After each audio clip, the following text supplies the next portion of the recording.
乌克兰总统泽连斯基27号表示，乌军使用 F-16战机抵御俄罗斯对乌发动的大规模袭击，击落了其中一些导弹和无人机，并称取得了非常好的成果。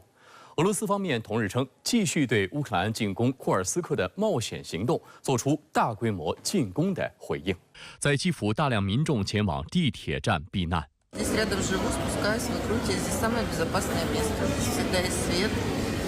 вода, здесь можно зарядить телефон,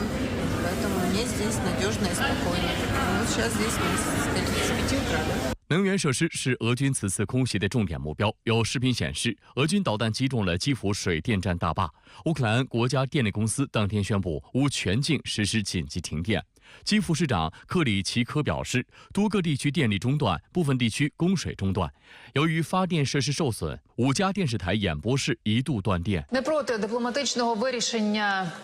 俄军共向乌境内发射了127枚导弹和109架无人机，其中包括3枚匕首高超音速导弹、6枚伊斯坎德尔 M 弹道导弹、77枚 KH-101空射巡航导弹以及28枚口径海基巡航导弹等。 Райони запусків ракет по Україні – це, зокрема, був і повітряний простір Курської області, Білгородської, інших прикордонних регіонів Росії, також акваторія Чорного моря, територія нашого окупованого Криму. 另外，泽连斯基也证实，乌军使用 F-16战机抵御俄罗斯26号对乌发动的大规模袭击，击落了其中一些导弹和无人机。此前，泽连斯基一直敦促西方国家向乌克兰提供 F-16战机，西方国家承诺向乌方交付79架 F-16战机，首批10架 F-16战机已于7月31号运抵乌克兰。8月4号，泽连斯基证实乌克兰已收到西方国家交付的 F-16战机，称乌克兰作战力量将因此得到加强。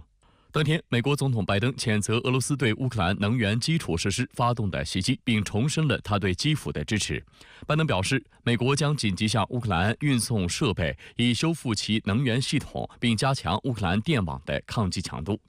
当天早些时候，白宫国家安全委员会战略沟通协调员约翰·科比以同样的措辞谴责了俄罗斯对乌克兰能源基础设施发动的大规模导弹和无人机袭击。We're also surging energy equipment to Ukraine to repair what Russia has damaged and to strengthen the resilience of Ukraine's energy grid. 目前，俄乌在多个方向上的战斗仍在继续。泽连斯基26号透露，乌军在俄罗斯库尔斯克州展开的军事行动持续取得进展，但他没有透露更多细节。俄军在库尔斯克方向的设防重点之一是库尔斯克核电站，现已向核电站周边调派道尔防空导弹系统。在电子战系统的掩护下，俄军还在核电站附近部署了龙卷风 S 多管火箭炮系统。当地时间27号，国际原子能机构总干事格罗西在结束考察库尔斯克核电站后举行的新闻发布会上表示，目前库尔斯克核电站的运行非常接近正常状态，但核电站附近地区的军事行动将引发对核电站安全的担忧。格罗西表示，核电站在任何情况下都不应成为军事行动目标。库尔斯克核电站受到的任何外部影响都可能带来严重后果。国际原子能机构将同俄方机构共同分析形势，避免事故发生。The fact that the plant is operating make it even more serious in terms of an eventual action against it. When a plant is operating, the temperature is much higher, and if there was the case of an impact or something that could affect it, there would be serious consequences. 此外，俄罗斯武装力量辐射、化学和生物防护部队司令基里洛夫27号表示，根据俄军在乌军废弃据点找到的手册，乌克兰武装部队正在训练其士兵使用西方火炮系统发射化学弹药。他还说，乌克兰已经收到约500吨可用于制造单介毒气的3乙醇铵，仅在今年7月就收到160吨。基里洛夫强调，禁止化学武器组织应当立即采取措施，监督乌克兰遵守禁止化学武器公约，阻止化学武器扩散。截至目前，乌克兰方面尚未就俄方的这一说法作出回应。禁止化学武器组织今年5月曾发表声明称，尚未掌握有关俄乌冲突方使用化学武器的充足证据。当地时间26号，俄罗斯克里姆林宫发言人佩斯科夫表示，克里姆林宫对俄罗斯和乌克兰之间的会谈持怀疑态度，与乌克兰谈判这在当前已失去现实意义。佩斯科夫称，关于各种接触，媒体多有报道，但并非是所有报道都是真实的。当地时间27号，乌克兰总统泽连斯基也指出，目前与俄罗斯领导人普京的对话已无实际意义。他认为，由于对方并不希望通过外交途径结束战争，因此寻求与其合作或进行对话显得空洞且毫无价值。同一天，泽连斯基还表示，他将向美国总统拜登以及拜登的2位潜在继任者递交一份乌克兰胜利计划。泽连斯基称，这个计划的主要目的是迫使俄罗斯结束战争。泽连斯基希望9月份前往美国参加在纽约举行的联合国大会，并准备会见拜登，并向其递交该计划。此前，泽连斯基表示，乌克兰不准备用领土妥协来进行任何谈判。他坚称，俄罗斯希望在战争解决方案中向乌克兰强加条件，而基辅认为这是不可接受的。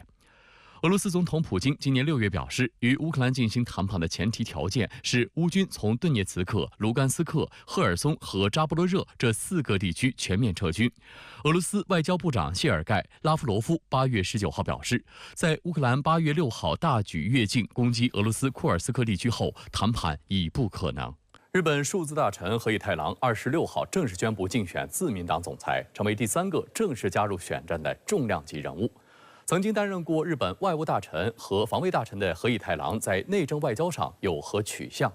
截至目前，已有11人表示有意向参选自民党总裁。外界形容此次选举将会是一场大混战，这一局面将带来哪些影响呢？河野太郎です。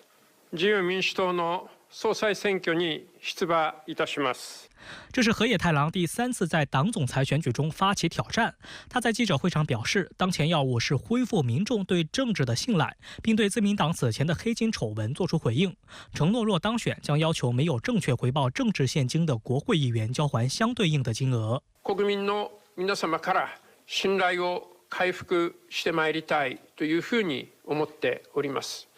政治への信頼があってこそ、自民党がこれから遂行せねばならない政策を一つ一つ国民の皆様のご理解をいただいて進めていくことができる。その基本となるのが政治への信頼回復だと思っております。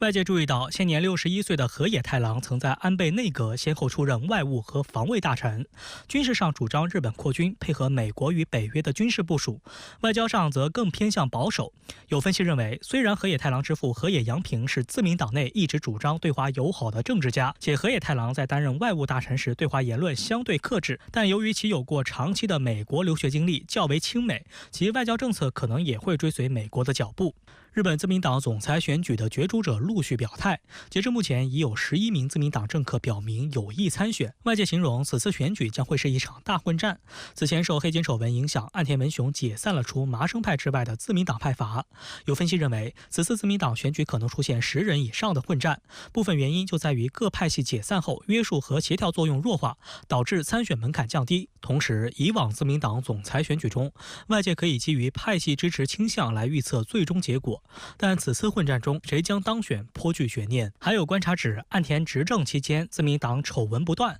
导致日本民众对该党产生信任危机。时事评论员施洋对深圳卫视分析，选举混战恰好是日本政府面临一系列内外交困局面的体现。这个岸田政府一方面有在自己的这种政党的党务，包括这个政治问题上啊，这个频频失分，同时呢，在这个国内施政上啊又没有什么得分点。然后日本的这个经济情况目前受到这个全球经济不景气的影响，包括日元汇率的问题，其实问题重重。日本的这种政党大乱斗，其实也反映了一方面。在目前的环境下，各派势力都对于这个首相之位蠢蠢欲动。值得注意的是，最新民调显示，在正式宣布参选自民党总裁选举的人选中，自民党前干事长石破茂以21%的支持率领先。石破茂在24号正式宣布参选，并将此次选举形容为其从政38年来的最后一战。有观察认为，石破茂会在防卫、修宪等问题上秉持更加激进的理念。不仅如此，在台湾问题上，石破茂支持台湾有事就是日本有事的说说法。近期更窜访台湾并会见台湾地区领导人赖清德。对此，外交部曾回应称，中方坚决反对建交国同台湾进行任何形式的官方往来。台湾问题是中国核心利益中的核心，事关中日关系政治基础，是不可逾越的红线。日方政客应认清世界上只有一个中国，台湾是中国一部分的事实，恪守一个中国原则和中日4个政治文件精神，停止向台独分裂势力发出错误信号。